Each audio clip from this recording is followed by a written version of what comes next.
it's all about standing out. If you want to stand out, especially in the creative world, what I've seen a lot is standing out leads to success.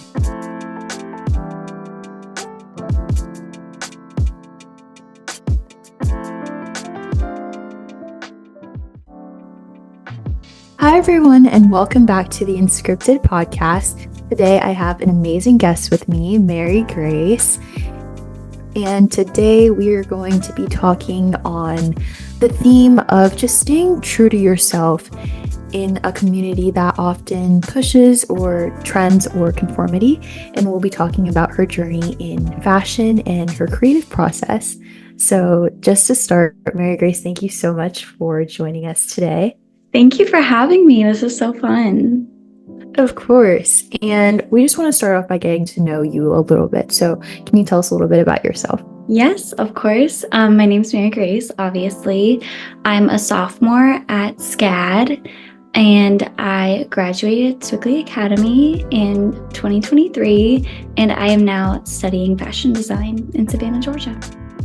Very interesting. So we met in high school. She was a senior and I was a freshman, and she had the most amazing senior project ever. Oh, thank you. I think that's a project that left an impact on so many people and so quickly. I know it did for me personally.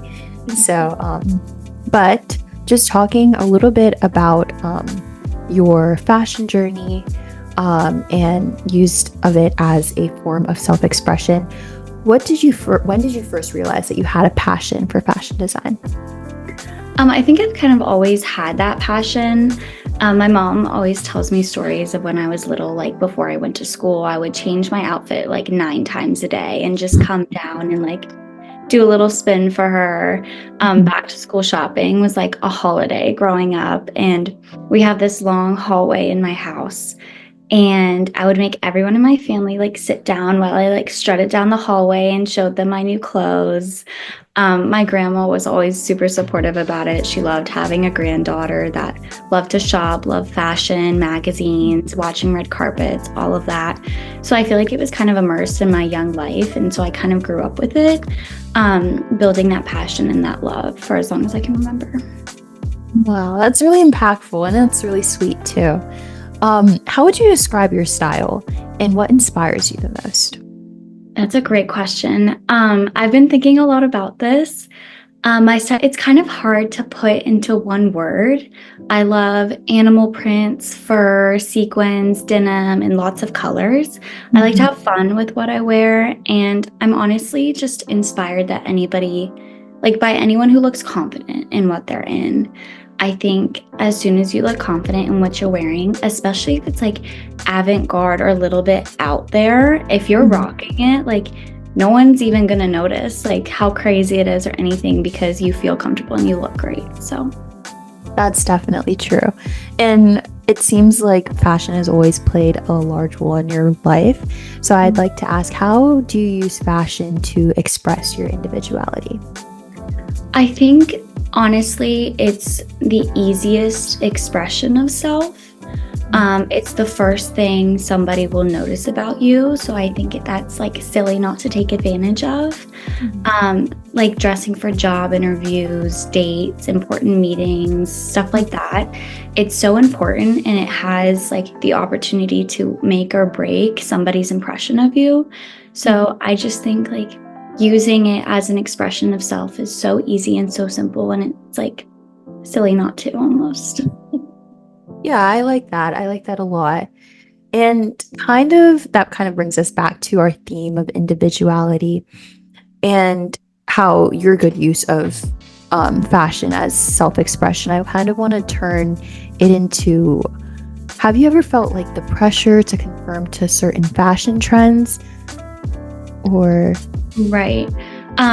That's a great question. I feel like that comes up a lot, especially nowadays with like TikTok and Instagram, and everything's a trend, you know?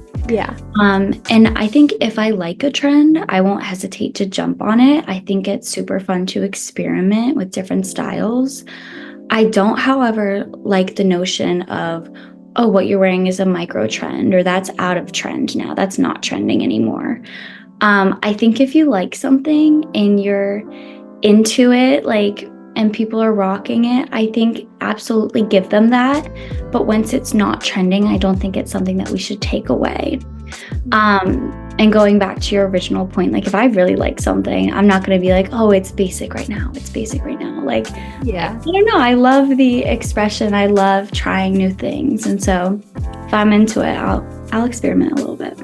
Yeah, I like that a lot because I feel like nowadays, especially like you said with social media, there's so many pushes to new fashion trends, things that might be considered as old or new. Right. And I feel like a lot of people see that as like guidelines as to what they can and can't wear. So I think it's really interesting the point that you're bringing out. Right. And a lot of people are like, oh, I'm so upset that this is out now. Like, no, it doesn't have to be out, wear it until you don't want to. So. Yeah. And I want to ask you specifically, since you're in the fashion industry, you have a lot of experience in it. I want to ask you what pushes certain aesthetics and how have you stayed true to yourself despite the push? Right. As I said, trends are always moving and every day there's a new trend, and it's basically how fast fashion stays alive because they will trend forecast and try and jump on things.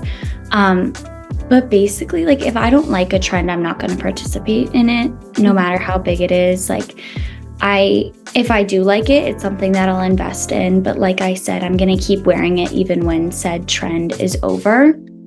I think what a lot of people don't notice is that a lot of these trends are just things that come back, like corsets, fur coats, flare jeans. I'm sure there are people that never stopped wearing those things. So when people find like their trend that they love, I like when they stay with that style and they build off of that to make their own personal aesthetic. You know what I mean? I don't think it's something where you have to change your aesthetic based on what's trending. I think you can use trends to build your own personal style, but I don't think it should be vice versa. I definitely agree. And why do you think it's important for people to develop their own sense of style and individuality? I think it's all about standing out. If you want to stand out, especially in the creative world, what I've seen a lot is standing out leads to success, especially in fashion. If you want to make it, people are only looking for something new. And so kind of sticking to your own creative process and your own sense of what's unique and what you want to play with and have fun with is the only way you're really going to make it. Nobody wants to see what they've already seen, And I feel like a lot of times trends are like, oh, we've seen this before in a different color and a different shape and a different this. And those are often the types of trends that don't stick around, Yeah.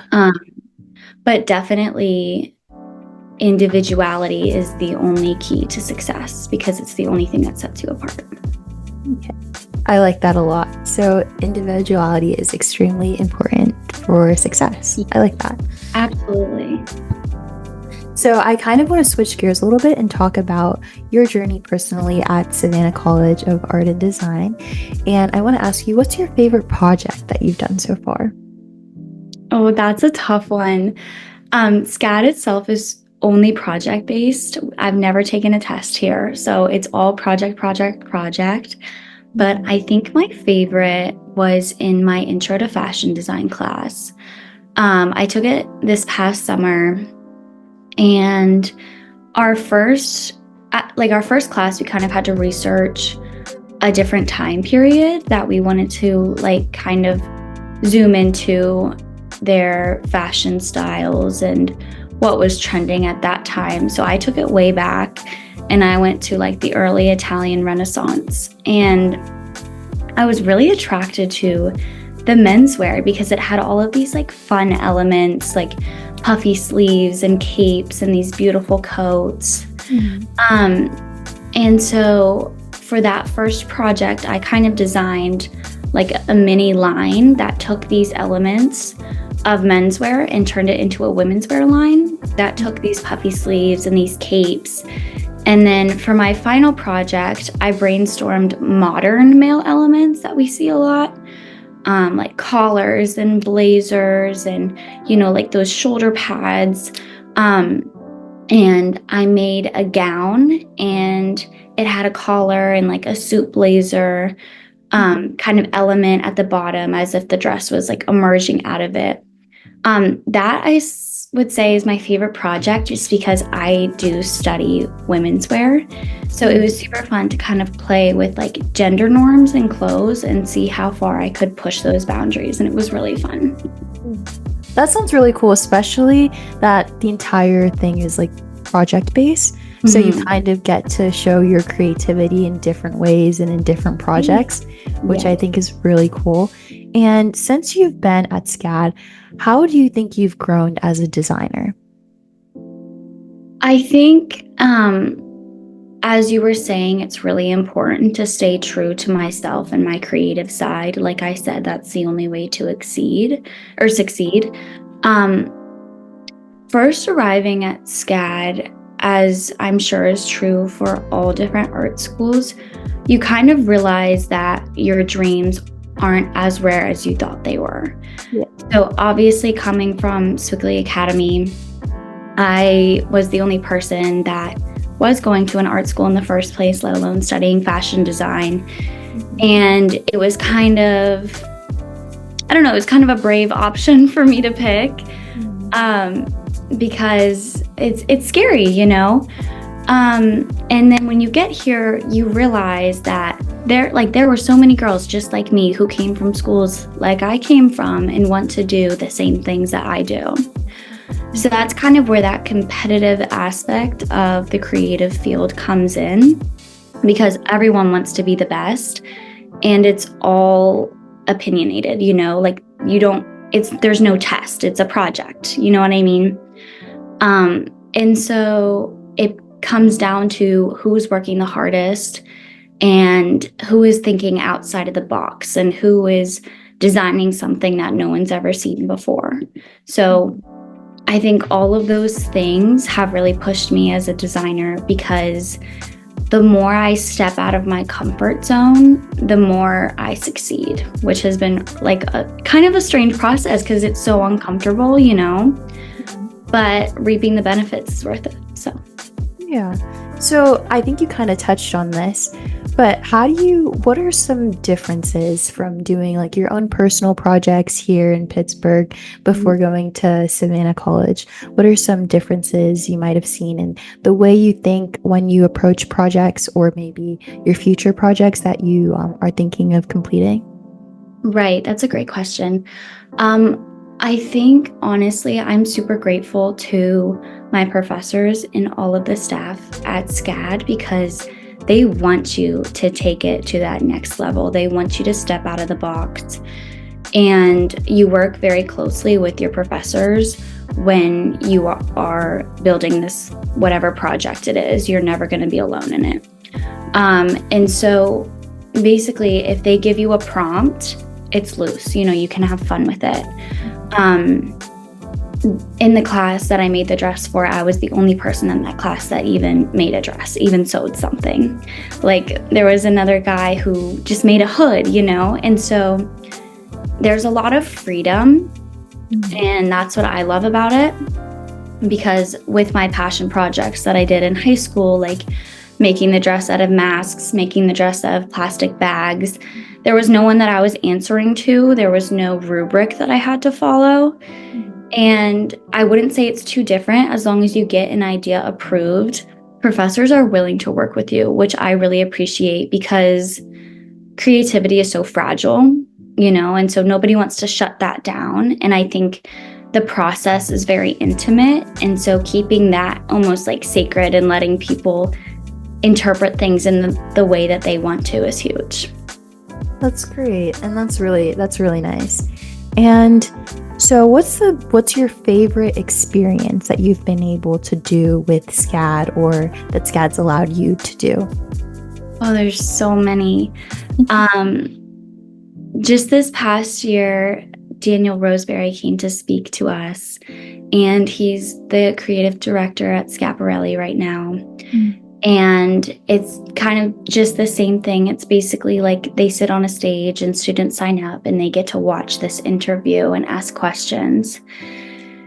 And so hearing from him, I feel like you think that all of these designers are so like godlike and untouchable, you know, and once you're put in front of them and they're asked questions where they really like want you to get to know them, they're so humble, you know, and they want you to succeed just as much as you want to succeed. And so talking to Daniel Roseberry, and then I recently went with SCAD to Paris and London on an abroad trip where I was studying textiles, and I met Peter Cropping at the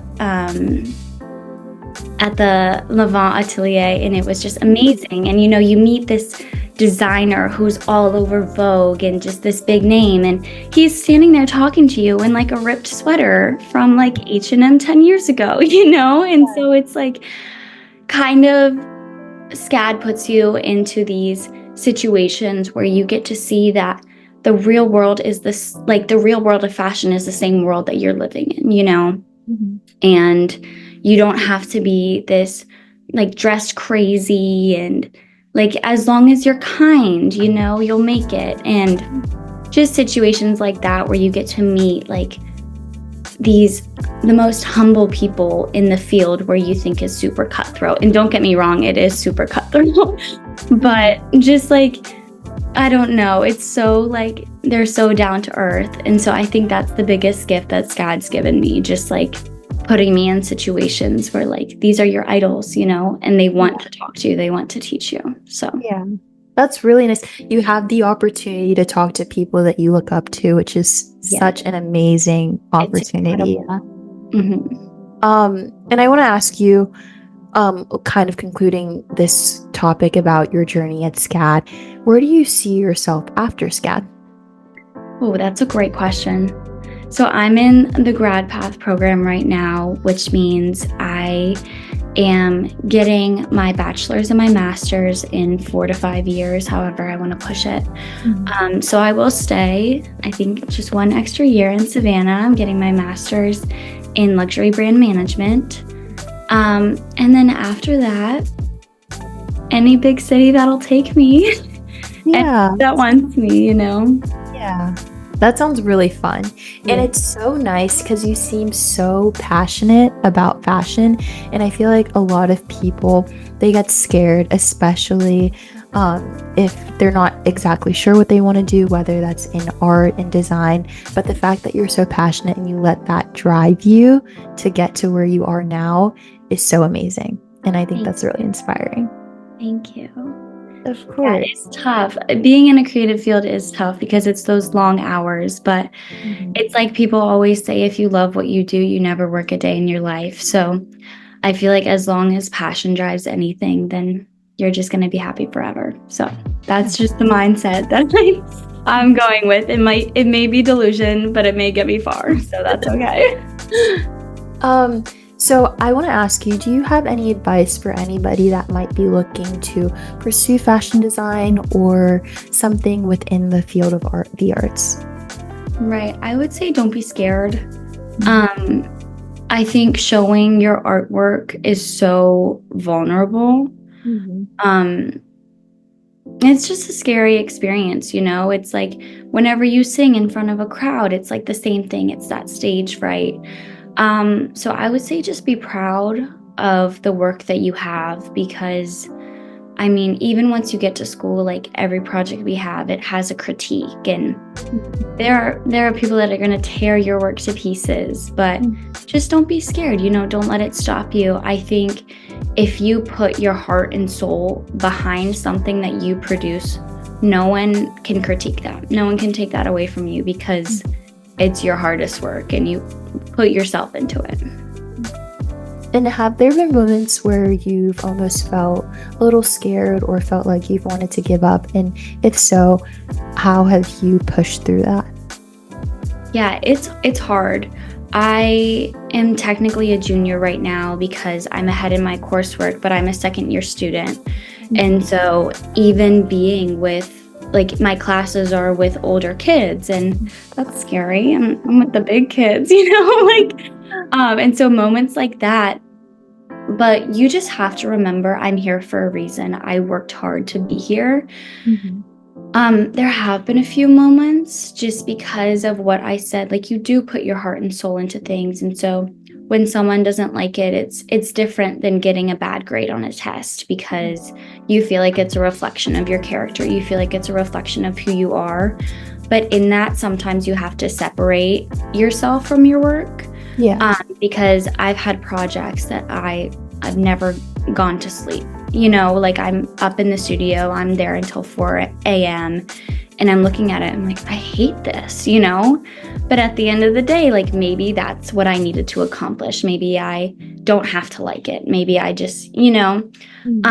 And so I think based on the nature of the project, there have definitely been moments where I'm like, this isn't for me. I'm not cut out for this. But then you go to class the next day and then you're briefed on something that you want to do, or you go to a different class. Yeah, and that's just so amazing. I love hearing you talk about it because you're obviously passionate about it, and it's just amazing to hear your story. I think that concludes the questions that I have for you today. But before you go, I always do a quick fun game with everybody that I interview. I love a game. This one is kind of like, this is a little bit contrary to our theme, but this is like or timeless. I'll give you like a fashion trend and you'll tell me whether you think it's trendy or if you think it's timeless. Okay, I'm ready. So, the first one is wide leg pants. Timeless. Okay. Platform shoes. Ooh, that's a tricky one. I think that one depends on whether it's like a heel platform or like a sneaker platform, because there are some sneaker platforms that are definitely a trend. Yeah. But maybe timeless. I'm going to go timeless on platform shoes. Corsets. Timeless. Vintage graphic tees. Trend. Bucket hats. Trend. Okay, those are all the ones that I had for you. And I think I agree with all of those personally. But yeah, it was so much fun having you on the podcast. Well, thank you for having me. This was great. Of course, this was so much fun. And thank you all for tuning into the podcast. If you guys enjoy the podcast, make sure you subscribe, and there will be another episode coming out, not next Sunday, but the following Sunday. So thank you all for tuning in, and I'll see you all next time.